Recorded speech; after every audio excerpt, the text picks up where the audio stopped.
एकदम फ्रेश, उसके बाद क्या होगा, ख़राब होगा। तो फार्मर क्या चाहेगा, बहुत जल्दी उसको बेच दे। कभी कभार होता है कि बायर नहीं मिलते, तब क्या होता है, at that time they will have to sell in a low price, उनको लो प्राइस में बेचना पड़ जाता है। तो ये फार्मर्स की प्रॉब्लम है। तो इसको हम दूर कैसे कर सकते हैं, वही हम चैप्टर में पढ़ेंगे कि बहुत सारी पिकल की फैक्ट्री लग सकती है, या चटनी की फैक्ट्री लग सकती है, जैम की फैक्ट्री लग सकती है, जहाँ पे ये आपका टोमेटो यूज़ हो सकता है, और वो लोग फार्मर से अच्छे प्राइस में टोमेटो परचेज करेंगे, तो फार्मर को भी अच्छा प्राइस मिल जाएगा। और फिर उसको वो क्या करेंगे, प्रिजर्व करेंगे, किस फॉर्म में, they can make sauce, tomato ketchup, and that tomato ketchup can be used throughout the year. तो this is the way of preservation. Preservation farmer के लिए भी बहुत ज़रूरी है, क्योंकि अगर पेरिशेबल आइटम वो ग्रो कर रहा है और उसको एट ए टाइम बायर नहीं मिल रहा है, उसके पास तो 100 या 1000 kg ऑफ टोमेटो होंगे, लेकिन उसके पास बायर नहीं मिल रहा है, तो उसका पोटैटो खराब हो जाएगा।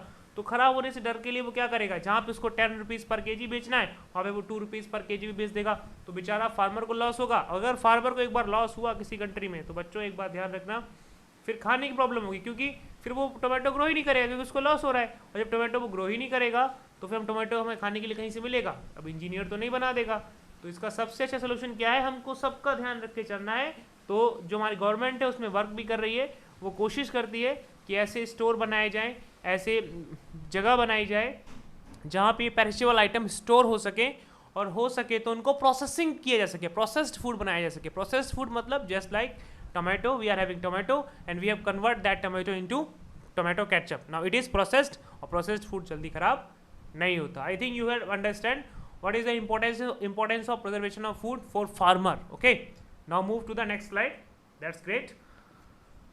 Perishable food item, I have told you earlier, now I will just read and you will know what is the perishable food. The food item, okay, I will just underline it. The food item which spoil quickly is perishable.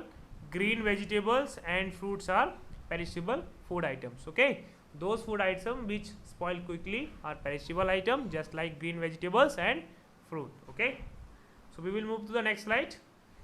Non-perishable food item. Okay, so what are the non-perishable food items? We will underline it. Okay, the food material which not spoil quickly and stay long time for use is non-perishable food. जैसे कि dry fruits, these are dry fruits. Okay, these are dry fruits, cashew, okay, peanuts, okay, onion, garlic and potato. All these food will not spoil easily, okay, or quickly, so we will call them non-perishable food items. Again I will read it again. The food materials which not spoil quickly and stay long time for use is non-perishable food. Example, dry fruits, onion, garlic and potatoes. These are non-perishable food items. Okay, so I think we should move to the next slides. Okay, so now these are perishable food items, these were the non-perishable food items. So now you will think, or a thought will come in your mind, why these food get spoiled, क्या होता है, ये food खराब क्यों हो जाते हैं। तो बच्चों ये आपके पास पूरा रीज़न है फूड डिटोरेशन का। डिटोरेशन मतलब होता है खराब होने का। क्या रीज़न है फूड खराब होने का, वो हमारे पास है। तो सबसे पहले है टाइम। आपको पता है हम लोग भी हैं, अभी यंग हैं आप सभी लोग, ठीक है, फिर आप एडल्ट होंगे, फिर आप क्या होंगे, थोड़ा सा ओल्ड होंगे, और लास्ट में एक समय ऐसा आएगा कि आप बहुत ओल्ड हो गए, आपके जो बॉडी पार्ट्स हैं वर्क करना बंद करेंगे, just same like me. Okay, तो टाइम के साथ हर चीज़ स्पॉइल होती है। तो फर्स्ट रीज़न क्या है स्पॉइलिंग का, टाइम। ठीक है, नेक्स्ट है फिजिकल स्ट्रेस और एब्यूज़। अगर आपके पास कोई फूड आइटम है, आप उसको क्रश कर रहे हैं और उसको काट के छोड़ दे रहे हैं, तो डेफिनेटली उसमें एक्शन होगा वाटर और चीज़ों का, तो क्या हो जाएगा, खराब हो जाएगा। Third point is inappropriate temperature. अगर आप बहुत ज़्यादा गर्म कर देंगे किसी चीज़ को या बहुत ज़्यादा, तो वो जल जाता है। तो इनएप्रोप्रिएट टेम्परेचर मतलब प्रॉपर टेम्परेचर ना होने पे, ज़्यादा टेम्परेचर होने पे भी चीज़ें क्या हो जाती हैं, डिटोरेट हो जाती हैं। Okay, gain and loss of moisture, अगर किसी चीज़ को आप पानी में पड़ा रहने देंगे तो भी वो खराब हो जाएगा। गेन तो उसने क्या किया, मॉइस्चर को गेन कर लिया।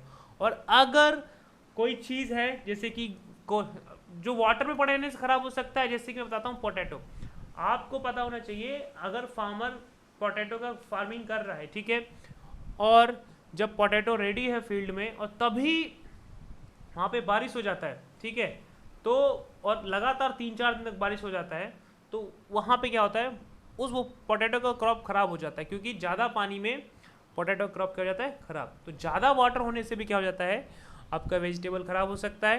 प्लस में कम वाटर की कमी से भी खराब हो जाता है। जैसे कि आपने देखा ना कोरिएंडर वाले को, कोरिएंडर, स्पिनच, ये जो ग्रीन वेजिटेबल्स है, इनमें सब लोग वो they sprinkle water on them, why, because they remain fresh if they, क्योंकि क्या होगा आपको पता है, there are pores on the in the leaves, उसको हम क्या बोलते हैं बच्चों, पोर्स इन द लीव्स, उसको हम बोलते हैं स्टोमेटा।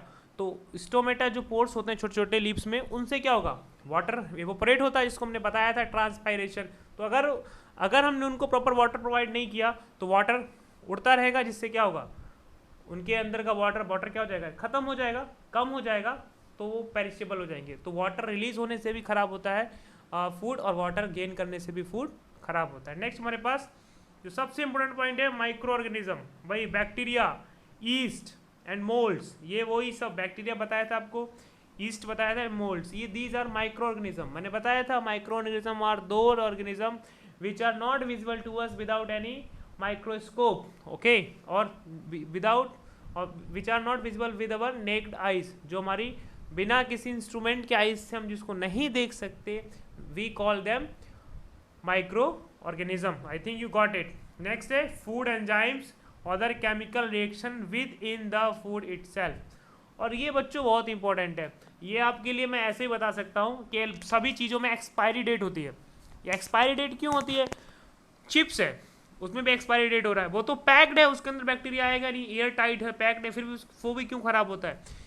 सभी फूड में केमिकल्स होते हैं, ठीक है, केमिकल्स हो गए या एंजाइम्स मतलब जो फूड में प्रेजेंट होते हैं, जो हमारे लिए इंपॉर्टेंट होते हैं, लेकिन जब बहुत दिन हो जाते हैं वो धीरे धीरे आपस में रिएक्शन करते हैं, धीरे धीरे रिएक्शन करते हैं जो फूड में पड़े होते हैं, और लास्ट में क्या हो जाता है, वो दूसरे चीज़ में कन्वर्ट हो जाते हैं। और जो सपोज करो लेस था, उसका जो पहले लेस था, लेकिन धीरे धीरे उसी में जो चीज़ें थी वो आपस में रिएक्शन करते करते स्लोली विद इन 1 ईयर वो दूसरी चीज़ में कन्वर्ट हो गया, तो फिर वो एडिबल नहीं रहा। इसीलिए बोलते हैं, लिखा होता है बेस्ट बिफोर 6 मंथ, मतलब आप 6 महीने से पहले इसको यूज़ कर लीजिए, 6 महीने के बाद ये आपके लिए एडिबल नहीं होगा। Same in the case of medicines and drugs, उसमें भी क्या होता है, जो उसके अंदर जो कंपोनेंट्स होते हैं